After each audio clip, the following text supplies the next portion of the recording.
Okay, can I have a motion to reconvene the meeting?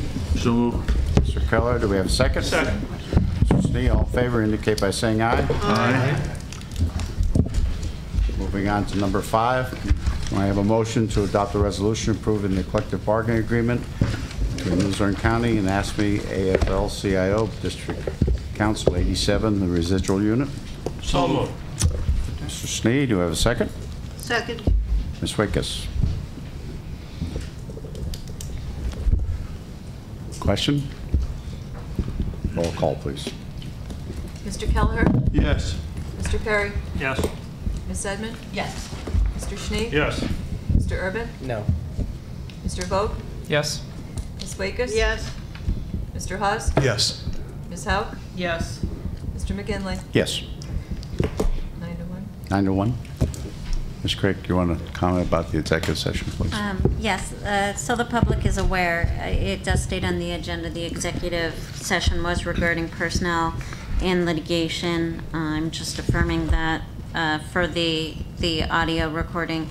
And the litigation we discussed briefly was related to the pending action with regards to the TIF.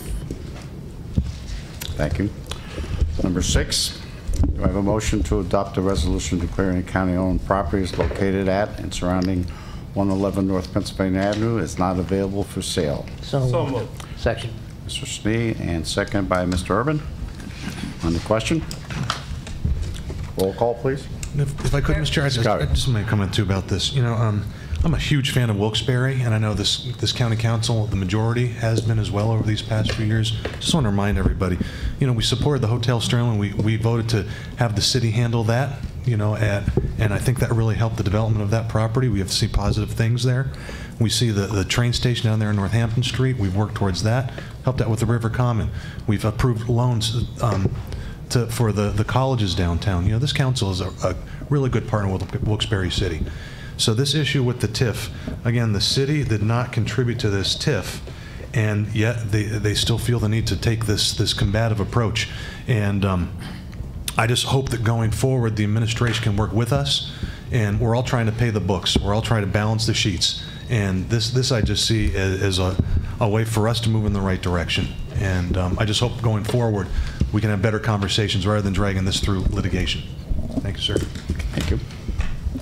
Anyone else? Roll call. Mr. Perry? Yes.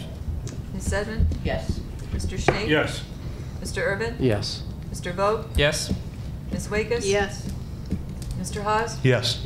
Ms. Hauk? Yes. Mr. Kelleher? Yes. Mr. McGinley? Yes. Unanimous. Unanimous. Moving down to number 7, motion to adopt the ordinance amending ordinance 2016-06 regarding the Blighted Property Review Committee. So move, Mr. Chair. Mr. Haas makes the motion. Do we have a second? Second. Ms. Hauk? On the question. On the question, would Harry Haas or Attorney Craig please comment on the comments of may versus shall? Language. The way the ordinance is drafted, it's just giving the option one way or another. Either redevelopment authority provides the services, or the county provides the services and the redevelopment authority foots the bill. And it says by mutual agreement of the parties. So there's no, you know, if the redevelopment authority doesn't want to pay, then we don't provide the services. We're not pinned into providing the services and them not paying.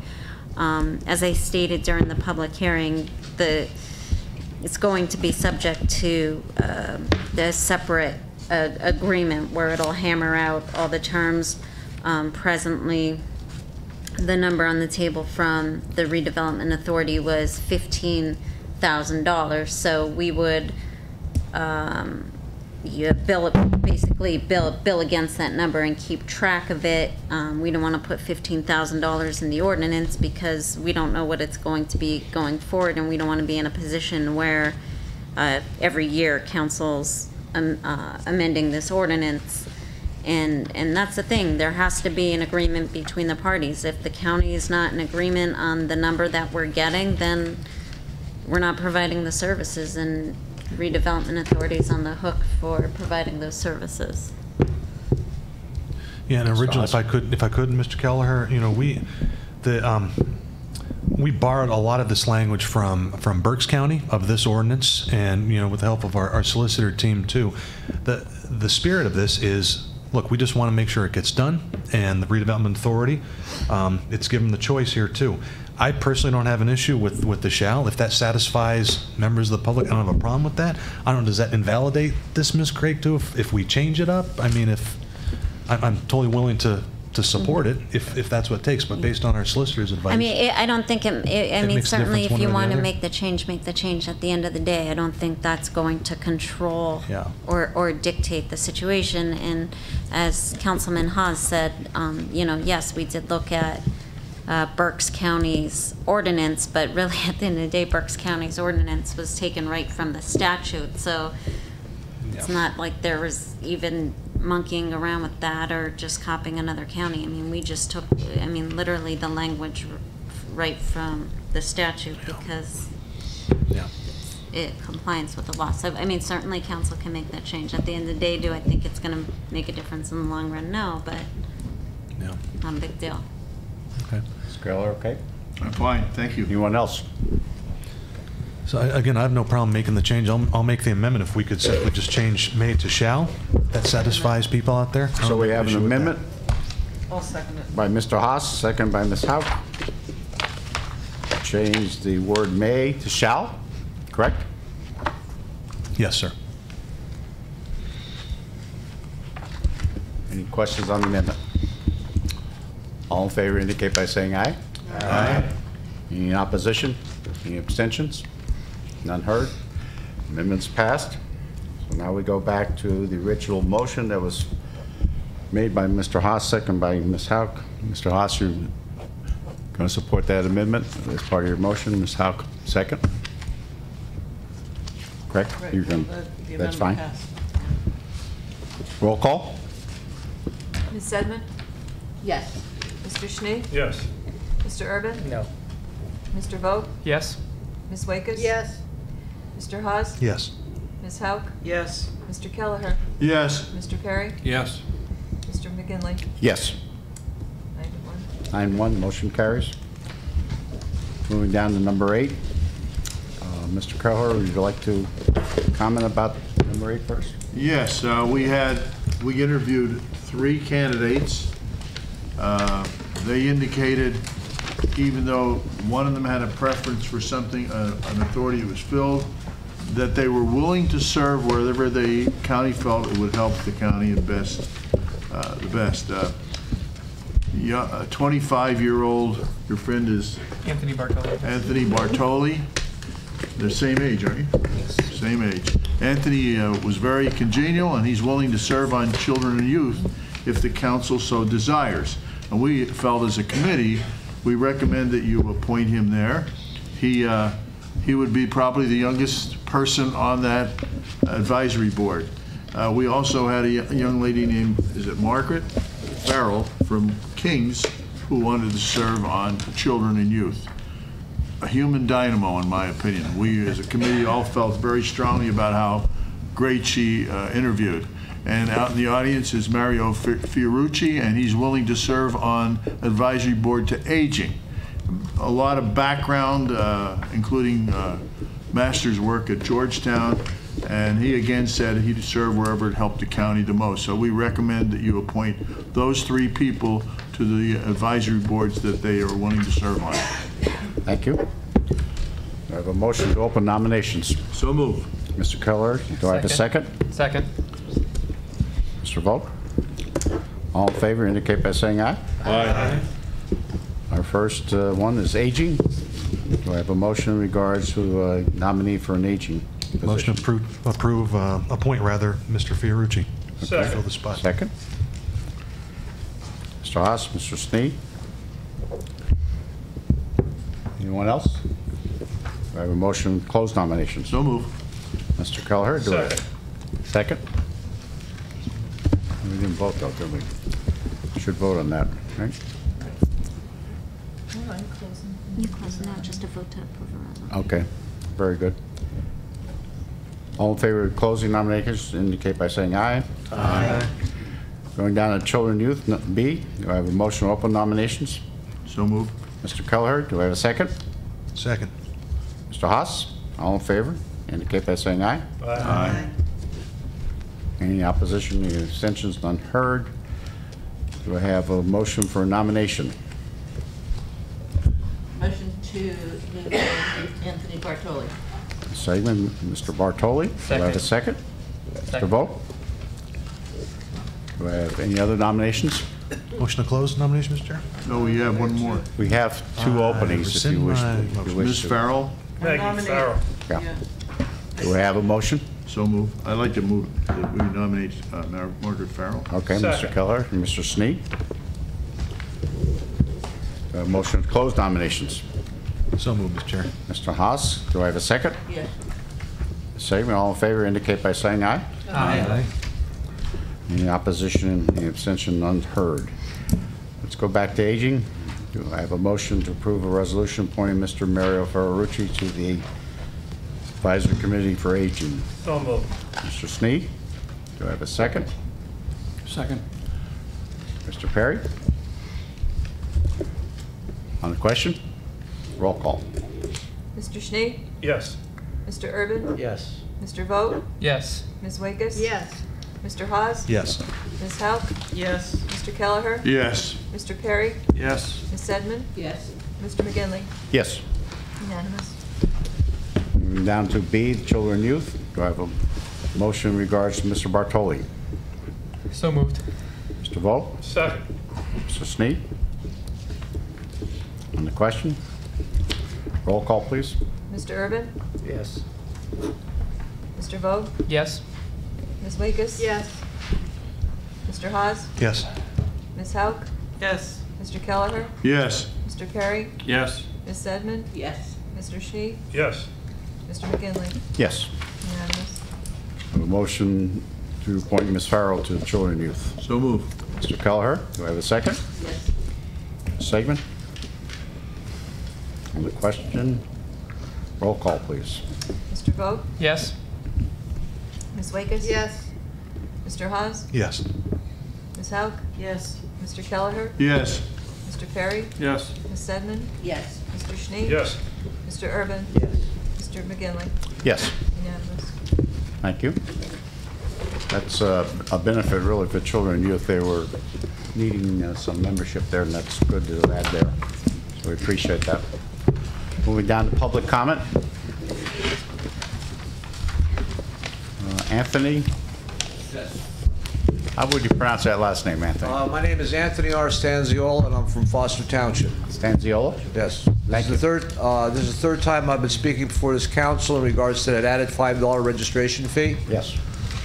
I just want everyone to know that a loophole became available in 1969 that allows a motorist to opt out for needing the license plate altogether. I don't realize that sounds strange, but I've been researching the evolution and development of registration for over 6 years. Starting in 1903, registration was handled at the county level for the first 2 years. And all the money collected, registration, the fee was $2 or about $40 at today's prices. And all that money was kept by the county for road maintenance. And when vehicle registration was centralized in 1905, the county was supposed to be getting its share of the revenue pie through apportionment based on how many vehicles are registered in a given county. So I'm asking you people to request an audit from PennDOT to see where you guys should have been getting your $5 cut all along, so to speak. To me, this $5 added registration fee is a slippery slope. It's going to open up Pandora's box, because once all the 67 counties jump on board, what's next? Then the townships and other municipalities are going to want $5, and it's not going to stay $5 for long. So I'm retired. I'm on a fixed income. I just spoke at a Foster Township meeting. I'm asking them to pass an ordinance that people that live in Foster Township are exempt. There's no county roads or bridges in Foster Township. To me, who's going to wear out the county bridges and roads? Out-of-state truckers or whoever. It's not fair. So the only option I have is to give a public notice that there's an option available. Now you're wondering about a vehicle being operated without a license plate. Well, now a vehicle can't go around naked. It has to be a marked vessel. If you go to and you look at any postal vehicle, postal vehicles have no license plate at all attached. They just have stenciled hull plate numbers on both ends of the vehicle. When a truck is issued a DOT number, that's all it's issued, a DOT number. The operator has to use the metal door skin as a plate and attach stenciled numbers.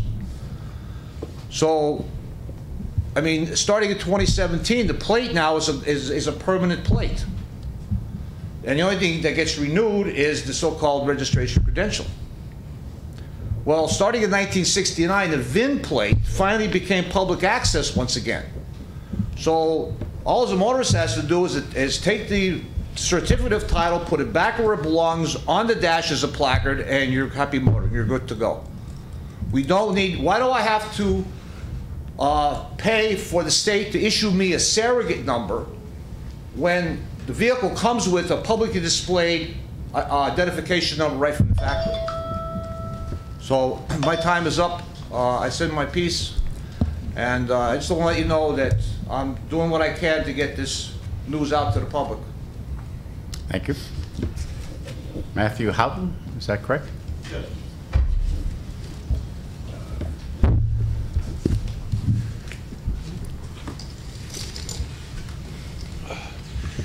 Good evening. My name is Matthew Houghton. I'm a resident of Mountaintop. I'm also a supervisor for Wright Township, and first time doing this. So this is new for me. I want to thank the audience for entertaining me tonight, as well as the commissioners and council, and it's nice to put a name to a face. I'm here in conjunction with Mr. John Hargreaves in regards to support for a gypsy moth program.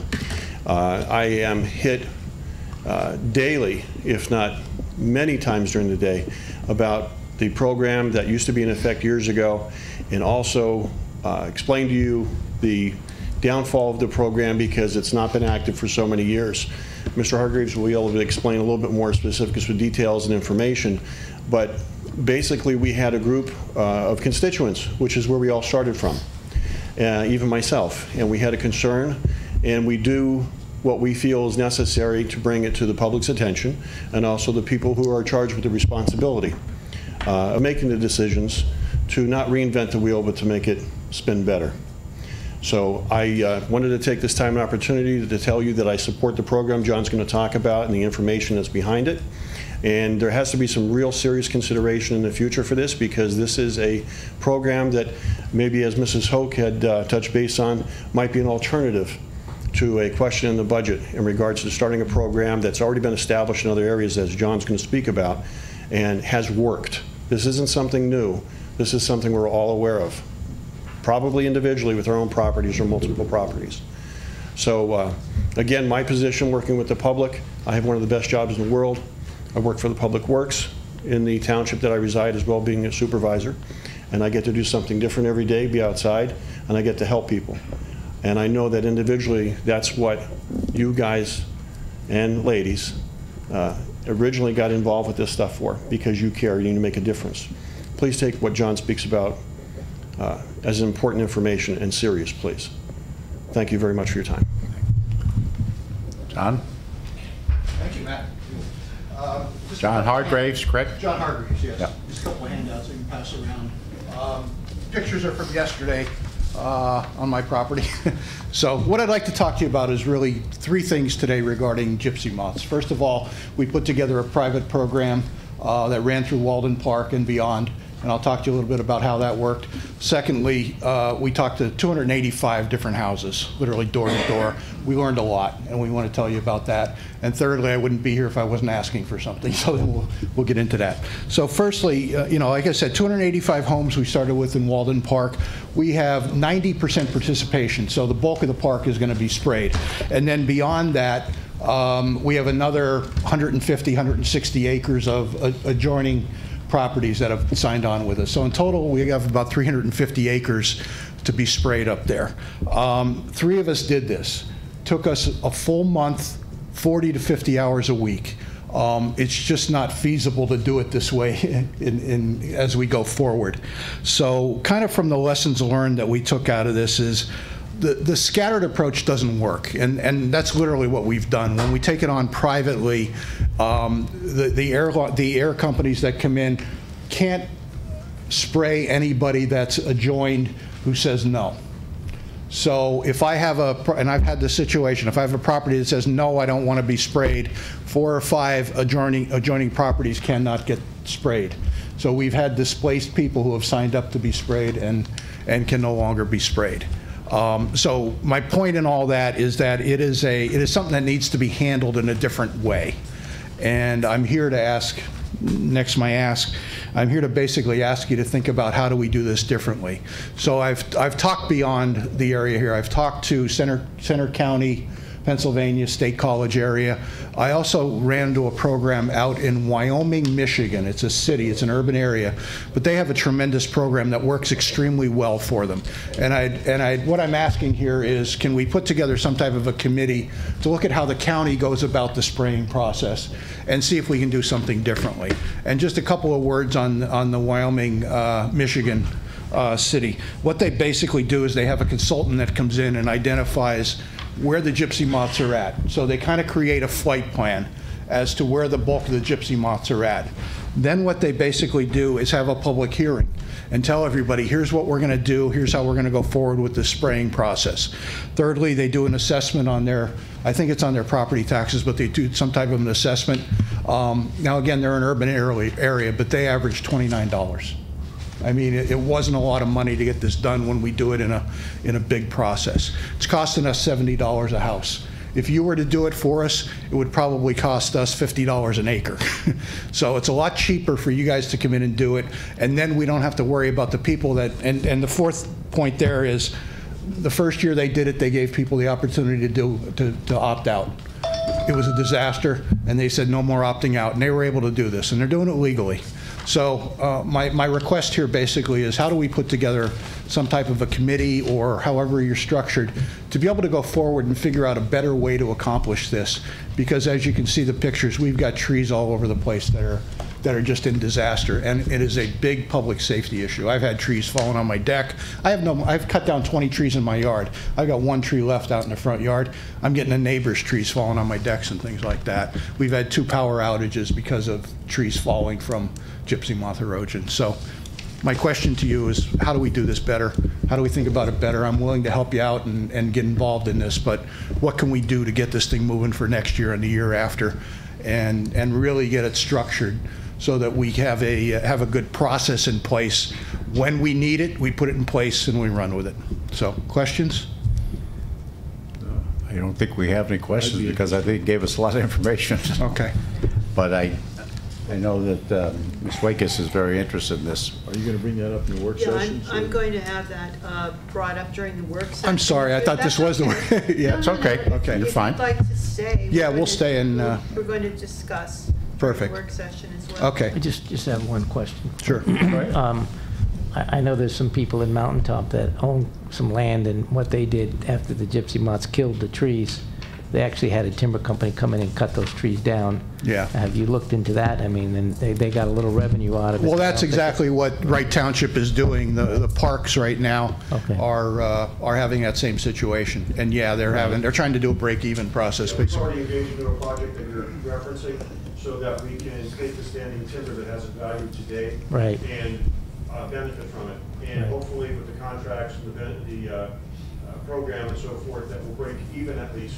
We're not in the business to make money, we're in the business to provide a service. Yeah, we are in the process of doing it already. You're taking down a tree that's dead and it's been killed, and and by taking it down, it's not going to be a hazard in the future because it's going to fall down through. Right, exactly. But they're all over the place, and they're on individual private properties. They're on the roads, the whole deal.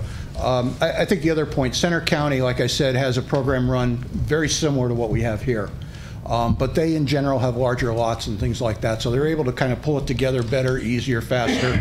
And as you can see from the map I'm sending around, they've had very little issues in the last 10 years. We'll bring it up in the work session. Got it. Maybe Thank you. Ms. Wakis will help us out with some of that, and we'll see if we can come up with some kind of resolution. Is Mr. Griffith here? I don't see.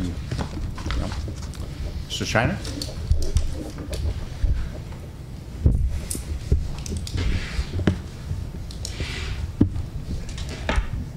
Well, I know I'm beating a dead horse here, but tonight you voted on a collective bargaining agreement with absolutely no information made public prior to your vote. There's this law in this state called the Sunshine Law, and it says that the public has the right to comment on anything you're going to take official action on prior to you doing so, but the public cannot comment if they don't have the information. I've said it many times, other people have said it to you, but you continue to do this. When are you going to start paying attention to the laws of this state and your own laws and the county charter? Someday you might find yourselves in a courtroom answering to this, instead of just having people here at the podium say, you're doing it wrong again. Anyone else? We have a motion to adjourn. So moved. Mr. Kelleher, Second. Mr. Urban, all in favor indicate by saying aye. Aye. We'll reconvene at 7:35.